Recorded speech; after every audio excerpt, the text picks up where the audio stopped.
Any comments about the back fat target for gilts before farrowing?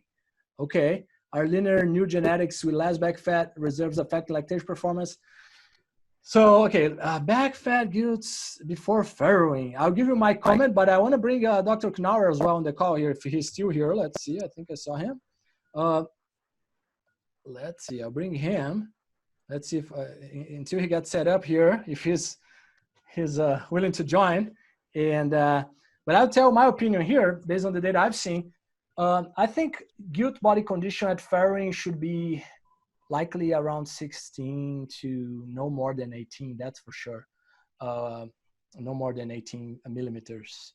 And that's what I've seen. But we need more data on that area. Hey, Mark. Hey, Marcio.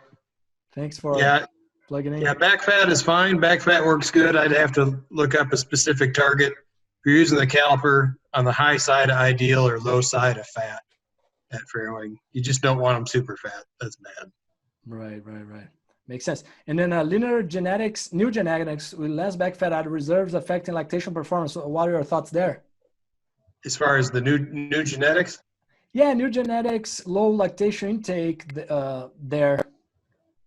Well, a lot of that comes back to weight at breeding, right? There's trade-offs there. Heavier gilt at breeding is potentially going to eat more in lactation, assuming you don't get her too fat. If you breed her small and she stays small, she might not eat quite as much. You might want to look at your lactation diets to see how much, do you have too much soybean meal, too much crude protein? Do you need to use some more synthetics, stuff like that? Very good. Yeah, one comment I have on that one is I remember when I started working for PIC, the first question I asked was, why don't a genetic company select for higher feed intake, right? That's what everyone wants.